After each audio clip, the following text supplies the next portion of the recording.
저는 오늘 지난 5월 31일 발생한 경계경보 발령 혼란 사건을 통해 과연 서울시의 재난안전대응 시스템이 시민이 정말 안심할 수 있는 수준인지 되짚어보고, 또한 날이 갈수록 갈등과 혼란을 더해가고 있는 정부의 산업은행 본점 부산 이전 계획 추진에 대해 서울시의 대응과 전략이 제대로 이루어지고 있는 것인지 확인하고자 합니다.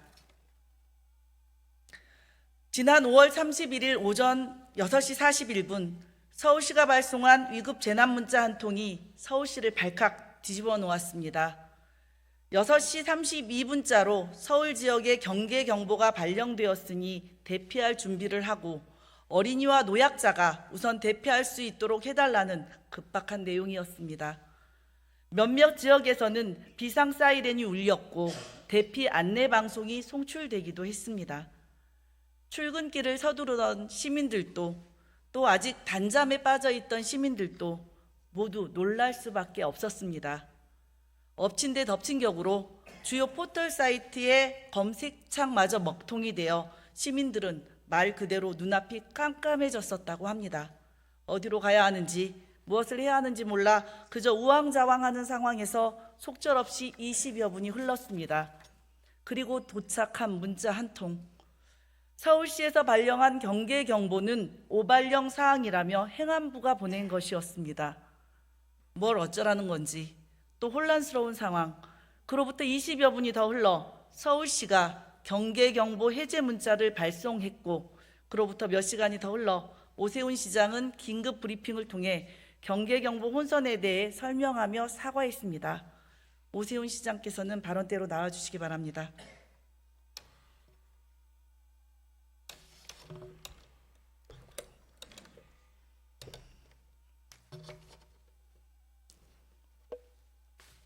네. 지난 5월 31일 시민들께서도 많이 놀라셨겠지만 보고를 받은 시장께서도 많이 놀라셨을 것 같습니다. 예. 네. 시장께서도 시민들이 받은 문자를 받으셨습니까? 네. 예. 어떤 식으로든 보고를 받은 다음에 시민들이 받으신 문자를 받으셨을까요? 아니면 조치가 먼저 이루어졌을까요? 조치가 먼저 이루어졌습니다. 예, 맨 처음 보고는 언제 어디서 누구로부터 어떻게 받으셨나요? 사실 크루샷으로 처음에 인지를 했고요. 예. 그리고 그 직후에 바로 한 1, 2분 내에 그 비상기획관에게 전화를 했습니다. 예. 비상기획관도 경위를 파악하지 못한 상태였고요. 예.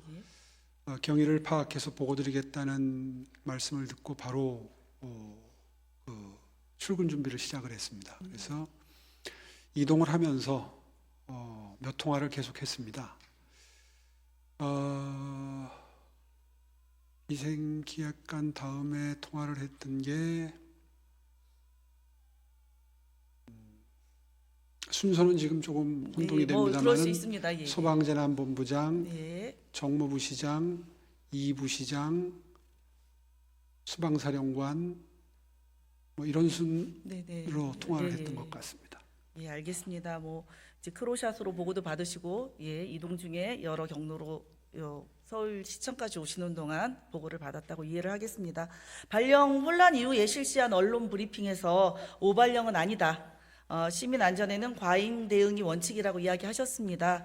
근데 이 내용이 행안부의 주장과는 조금 엇갈리고, 따라서 국무조정실에서 감찰에 착수한 걸로 알고 있습니다. 어떻게 진행되고 있습니까?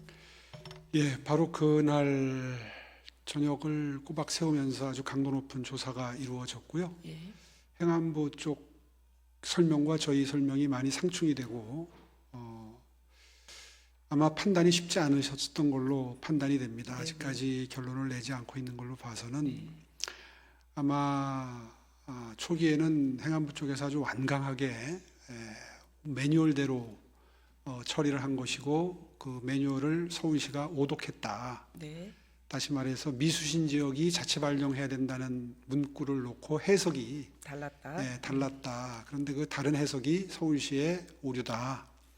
이런 주장을 했는데, 사실 지나놓고 보니까 이것이 사람의 판단을 개입시켜서는 안 되는 다시 말해서 급박할수록 자동으로 신속하게 그렇죠. 매뉴얼이 있었어야죠. 그렇게 전달이 예. 됐어야 한다는 반성이 있는 것 같고, 잘잘못을 따지기에 앞서, 다시 말해서 어느 기관의 잘못인지를 따지기에 앞서서 무엇을 빨리 고치고 수정해야 되는지에 대한 공감대는 이루어져 가고 있다고 생각합니다. 예, 그럼 우선 국무조정실의 감찰 결과도 좀 지켜봐야 되겠네요. 예, 뭐 그러함에도 백령도와 대청도를 관내에 둔 인천시나 북한 접경 지역을 두고 있는 경기도, 강원도 포함해서 전국의 어떤 광역 지자체도 서울시와 같은 조치는 없었습니다. 네, 예, 한편 긴박한 상황에서 경계 경보를 자체 발령하기 위해서는 지역 군부대의 요청이 있어야 한다는 지적이 있었습니다. 예, 실제로 경기도의 경우에는 군 부대장의 요청이 없었기 때문에 발령하지 않았다라고 했고요. 경계 경보를. 강원도의 경우에도 관내 부대 동향을 파악한 후에 발령하지 않았다고 했습니다. 그 절차대로라면 서울시의 경우는 수도방위사령부의 요청이 있을 때 발령할 수 있다는 해석이 존재합니다. 네, 예, 본 의원이 제출받은 자료에 따르면 민방위 경보 발령 전달 규정 제6조에 따라 수도방위사령부의 요청이 있을 경우 서울 지역에 한해 경보를 발령하는 것이 원칙이지만 같은 규정의 제11조에 따라서 경보를 전달했다라고 되어 있습니다. 네. 제가 규정에 6조, 11조를 읊지 않겠습니다. 실제로 수방사는 요청한 적이 없고 네, 행안부의 지령을 확실한 상황 발생이라고 판단한 가운데서 경보 단말이 자동으로 울리지 않아서 즉시 경보를 발령하고 재난 문자를 발송했다, 이렇게 이해하면 되겠습니까? 네, 그렇습니다. 제가 그날 아침에 통화한 바로도 수방사령관께서도 수방사는 요청한 적이 없다는 걸 확인해 주셨고요. 네. 제가 출근하면서 몇 통화를 하면서 확인했던 것은 바로 지금 의원님 말씀하신 행안부 예규 11조 중앙민방위 경보통제소에서 미수신 지역에 대해서 네. 발령하라는 지령, 예, 11조. 그 지령에 예. 입각한 판단이었는데, 어저께도 말씀드린 것처럼 직원 3명이 그 해석에 여지가 어제 있었기 중복되는 때문에 내용은 제가 굳이 묻지 않겠습니다. 네. 예, 한편 서울시는 같은 날 오전 8시 31분에 보도 참고 자료를 배포했습니다. 내용 중에 보면 상황이 정확히 파악되기 전에는 우선 경계 경보를 발령하고 상황 확인 후 해제하는 것이 비상 상황이 시 당연한 절차다라고 표현하고 있습니다. 맞습니다. 저도 비상 상황에서는 빠른 전파가 가장 중요하다고 생각을 합니다. 실제로 제가 제출받은 자료에 따르면 보고 문자의 대상이 집행부와 시의회에 걸쳐서 굉장히 광범위합니다. 그렇다면 비상 상황이라고 판단을 하고 경계 경보 발령하고 보고하는 이 과정 중에 서울시 공무원들에게도 비상 대응 체계가 이루어졌을 거라고 판단이 되는데요. 문자 발송 외에 서울시 공무원들의 대응 체계는 어떻게 가동이 되었나요? 사실 이 커르샷을 수령한 이후에 제가 시청사에 도착한 게 한 6시 59분, 네. 방에 들어가서 시계를 보니까 7시 정각 정도? 전후더라고요. 예. 이제 그때부터 좀 더 이제 전화가 아닌 실질적인 보고 체계가 가동되기 시작했습니다. 도착해 보니까 이미 이부 시장도 도착을 해 있었고요. 예, 예. 그래서 즉시 이부 시장을 불러서 사후 조치를 명했는데, 당시만 하더라도 아직까지 행안부에서 오발령이라고 발령을 해라라고 하는 그 요청이 저희 상황실에 도달한 것이 저한테까지 보고가 안 된 상태였습니다. 네. 그러니까 저는 그 비상 상황에 맞추어서 이제 준비를 하려고 소집을 했는데, 잠시 후에 오발령이 이제 아시다시피 네, 떴고요. 떴고요. 그래서 사실 굉장히 의아했었습니다.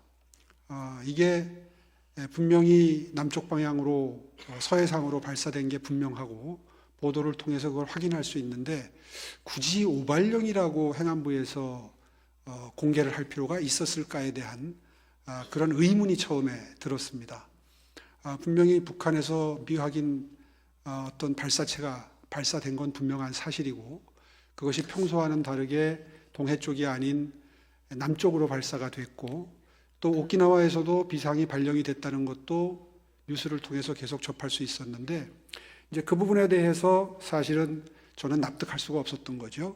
네. 이제 그래서 지금 말씀하신 그 의원님께서 말씀하시는 그런 경로대로 일이 진행이 됐던 겁니다. 저기 떠 있던 대로. 예, 미확인 발사체라는 거는 조금 어폐가 있는 것 같고요. 제가 여쭌 거는 공무원들의 대응, 비상 대응 체계가 어떻게 가동되었는지를 여쭈었습니다. 비상 대응 체계가 그러니까 그 오발령 행안부의 오발령 확인독 때문에 더 이상 작동될 여지가 작동이 없었던 안 거죠. 됐다. 예, 네.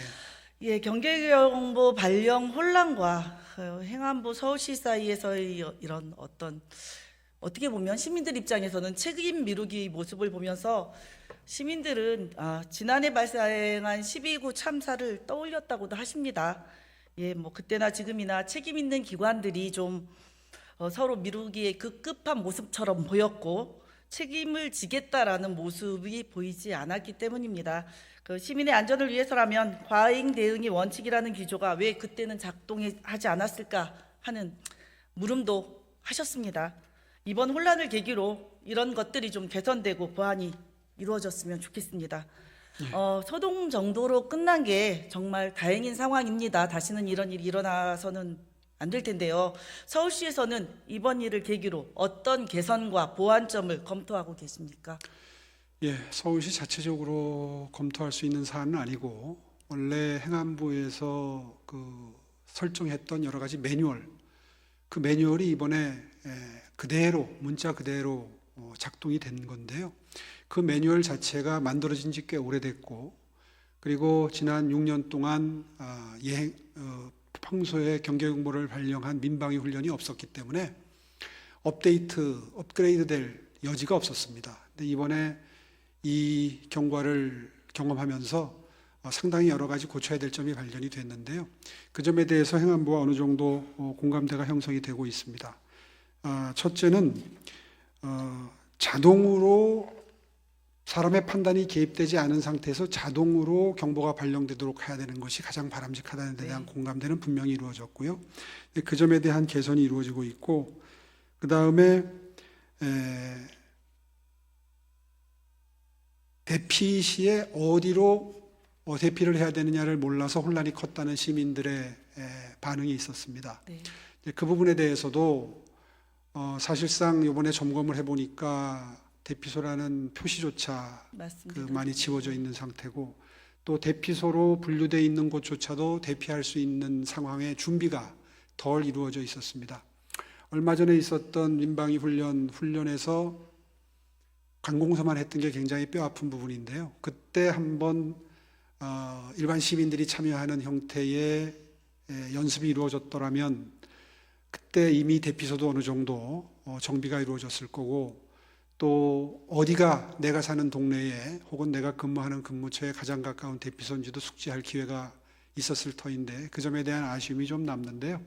어쨌든 늦었지만 그 부분에 대해서도 사실상 옛날에는 어떤 보상체계 없이 대피소가 지정이 됐었기 때문에 그 선의에 의지한 형태로 운영이 됐었다고 합니다. 지금 기준으로 보면 그것도 별로 바람직한 상황은 아니죠.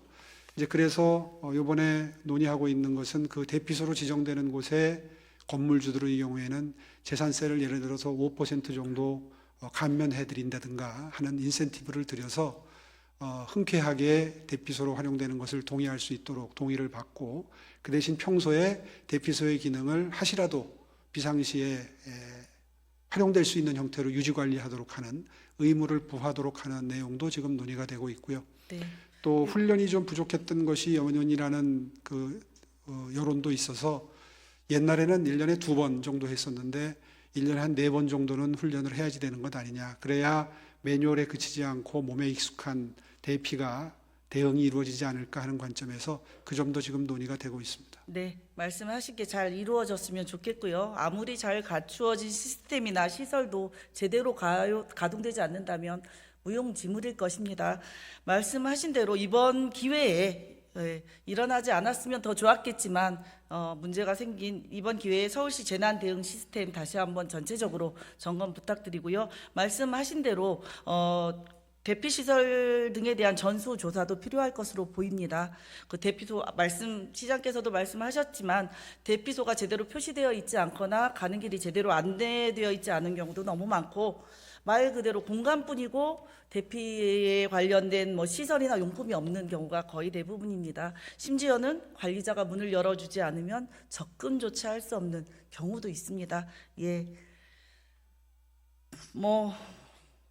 잘 준비하실 거라고 믿고요. 혼란만 부추기는 시스템과 시설 되지 않도록 잘 체크해 주시기 바랍니다. 네.